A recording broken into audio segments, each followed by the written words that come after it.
আমাদের হোম দেখার হোম ট্যাবের কাজ শেষ হয়ে গেছে। এখন আমরা আজকে হচ্ছে ইনসার্ট ট্যাবের কাজ শিখবো। ইনসার্ট ট্যাবে প্রথমে কি আছে আমাদের কভার পেজ। কভার পেজটা কি? কভার পেজটা হচ্ছে এখানে ডিজাইন করে কিছু একটা লেয়ার আছে কভার পেজের মধ্যে। কভার পেজ অনেক সময় আমরা যারা ইঞ্জিনিয়ারিং বা কারিগরি ক্ষেত্রে তারা খুব ভালো বুঝতে পারবে, তাদের কিছু সেখানেও জমা দিতে হয়। তো সেই সময় তাদের কভার পেজ কিছু সুন্দর করে উপরে কিছু লিখতে হয়, সাবজেক্টের নাম দিতে হয়, ঠিক যেমন ফিজিক্যাল বা প্র্যাকটিক্যাল শীট জমা দেয় ঠিক সেরকম হবে। তো আমরা হচ্ছে এই পেজ আমরা উপরে যে পেজটা হচ্ছে সেটাই তো আমাদের কভার পেজ। তো ওই কভার পেজটা আমরা অনেক সময় হচ্ছে কম্পিউটারে না করে হাতে টাইপ করে ডিজাইন করে পেন্সিল বা কলম দিয়ে ডিজাইন করে আমরা দিয়ে দিই। তো আমরা যদি হচ্ছে জানি যে কম্পিউটার আমি কিভাবে ডিজাইন করতে পারবো, সেটা আমরা কম্পিউটার জানি। তো আমরা কেন পেন্সিল বা কলম দিয়ে ডিজাইন করবো? আমরা এটা দিয়ে হচ্ছে আমাদের কভার পেজটা আমরা এখান থেকে আমাদের মনের মতো করে আমরা ডিজাইন করে দিতে পারবো। তাহলে আমরা দেখি এখানে কভার পেজ ড্রপডাউন এখানে ক্লিক করি। এখানে দেখেন অটোমেটিক কিছু স্টাইল এখানে দেওয়া আছে কভার পেজে। আমরা এখান থেকে আমাদের পছন্দ মতো আমরা আমাদের কভার পেজটা নিতে পারবো। আবার চাইলে আমরা এখান থেকে হচ্ছে যদি পেজ আমাদের পড়া থাকে তাহলেও আমরা হচ্ছে এখান থেকে সেটা নিতে পারবো। অথবা যে পেজ আমরা একটা কভার পেজ তৈরি করছি সেই পেজটাকে আমরা রিমুভ করবো, রিমুভ করে অন্য নতুন আর একটা পেজ দিব, তখন আমরা এখান থেকে রিমুভ করে দিতে পারবো। তো আমরা আগে দেখে একটা হচ্ছে আমরা সুন্দর একটা কভার পেজ নিই। এই একটা কভার পেজ আমরা নিলাম। এখন এই কভার পেজটাকে আমরা কিভাবে ইউজ করবো, কিভাবে আমরা যখন লেখাটার উপরে ক্লিক করলাম তার সঙ্গে সঙ্গে তখন আমাদের এটা মার্ক করে দেখাচ্ছে। তাহলে আমরা দেখি যে এটা আমরা এডিট করে কিছু লিখতে পারি কিনা।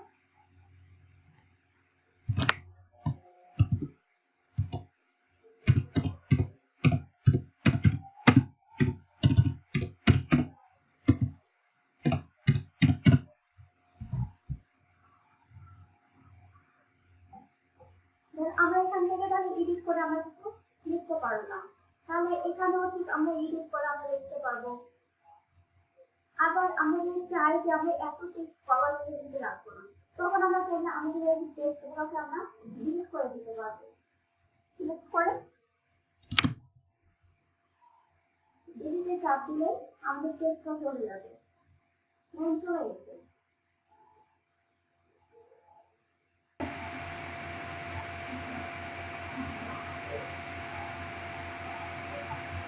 ওকে, তাহলে আমাদের কভার পেজ এভাবে আমরা হচ্ছে এখান থেকে ডিজাইন করে দিতে পারবো।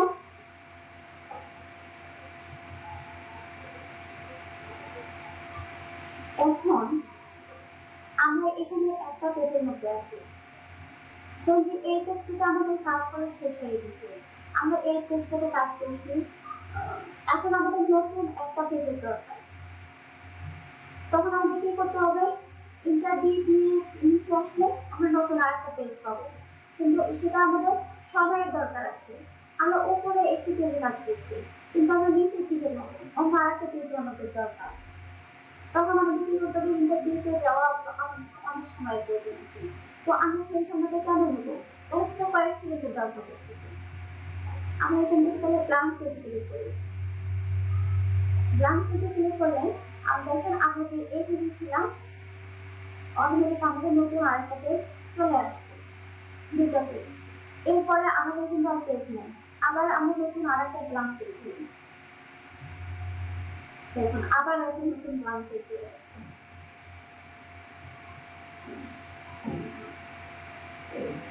এখন আমরা এই পেজে আছি, এই পেজে আমাদের কিছুটা কাজ করা হয়ে গেছে। এখন আমরা অন্য নতুন আরেকটা পেজে যাবো। তখন কি করতে হবে? ঠিক এইভাবেই এই পেজের কাজ শেষ করে আমাদেরকে ইন্টারভিউ নিচে যেতে হবে, অথবা একটু ধীরে ধীরে ধীরে এইটা এভাবে করে আমাদের নিচে যেতে হবে, গিয়ে নতুন আরেকটা পেজে কাজ করতে হবে। কিন্তু আমরা সেই সময়টা কিনব না। আমরা ধর এই পেজে 1 লাইন বা 2 লাইন এরকম কাজ করা হয়ে গেছে, এতটুকু রেখে আমরা নতুন আরেকটা পেজে চলে যাবো। তখন আমরা কি করবো? পেজ ব্রেকে যাবো। দেখেন আমাদের এই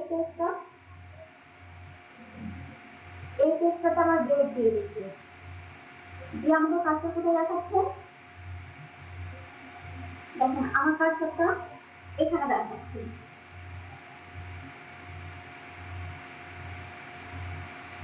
আমি তাহলে আপনাদের কিছু টেক্সট লিখে রাখেন।